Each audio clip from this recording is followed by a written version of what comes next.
കേരളത്തിൽ അതിശക്തമായ മഴയ്ക്ക് സാധ്യത ഉയർത്തി ബംഗാൾ ഉൾക്കടലിൽ പുതിയ ന്യൂനമർദ്ദം രൂപപ്പെടുന്നതായി കേന്ദ്ര കാലാവസ്ഥാ നിരീക്ഷണ വിഭാഗത്തിന്റെ മുന്നറിയിപ്പ്. ബുധനാഴ്ചയോടുകൂടി ന്യൂനമർദ്ദം ശക്തി പ്രാപിക്കും. ബംഗാൾ ഉൾക്കടലിന്റെ വടക്ക് പടിഞ്ഞാറ് മേഖലയിൽ ആന്ധ്രാപ്രദേശ് ഒഡീഷ തീരങ്ങൾക്ക് അല്പം അകലെയായാണ് ന്യൂനമർദ്ദം രൂപപ്പെടുക. ഈ മേഖലകളിൽ ഇന്ന് രാത്രിയോടുകൂടി ന്യൂനമർദ്ദത്തിന് അനുകൂലമായ അന്തരീക്ഷ സ്ഥിതി ഒരുങ്ങും. മറ്റന്നാൾ അതിരാവിലെയോടുകൂടി ന്യൂനമർദ്ദം രൂപപ്പെടുമെന്നാണ് പ്രതീക്ഷിക്കുന്നത്.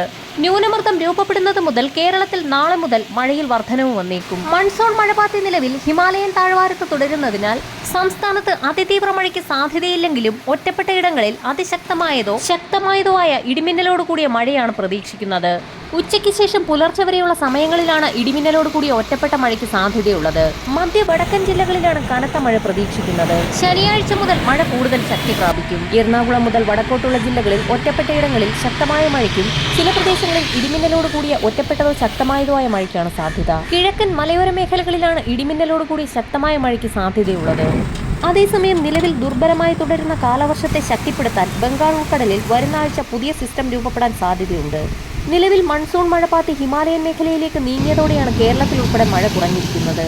മൺസൂൺ ബ്രേക്ക് എന്നറിയപ്പെടുന്ന ഏതാനും ദിവസത്തേക്ക് മഴ കുറയുകയോ വിട്ടുനിൽക്കുകയോ ചെയ്യും. പിന്നീട് പൂർവാധികം ശക്തിയോടുകൂടി മൺസൂൺ തിരികെ എത്തും.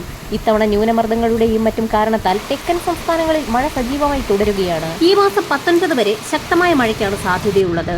തെക്കൻ ജില്ലകളിൽ ഇടിമിന്നലോട് കൂടിയ ശക്തമായതോ നേരിയതോ ആയ മഴയ്ക്കാണ് സാധ്യത. എന്നാൽ മധ്യ വടക്കൻ ജില്ലകളിൽ മഴ കനക്കും. മൺസൂൺ മഴപാത്തി ഹിമാചൽ പ്രദേശ് ഉൾപ്പെടെയുള്ള മേഖലകളിലേക്ക് നീങ്ങിയതോടുകൂടി വരും ദിവസങ്ങളിൽ ഹിമാലയൻ മേഖലയിൽ തീവ്രമഴയ്ക്കും മേഘവിസ്ഫോടനത്തിനും സാധ്യതയുണ്ട്. കേരള തീരത്ത് കള്ളക്കടൽ പ്രതിഭാസത്തിന്റെ ഭാഗമായി ഉയർന്ന തിരമാലയ്ക്കും കടലാക്രമണത്തിന് സാധ്യതയുള്ളതിനാൽ തീരദേശവാസികളും മത്സ്യത്തൊഴിലാളികളും അതീവ ജാഗ്രത പുലർത്തണം. വരും മണിക്കൂറുകളിലെ കാലാവസ്ഥാ മുന്നറിയിപ്പുകൾക്കായി ചാനൽ സബ്സ്ക്രൈബ് ചെയ്യാൻ മറക്കാതിരിക്കുക.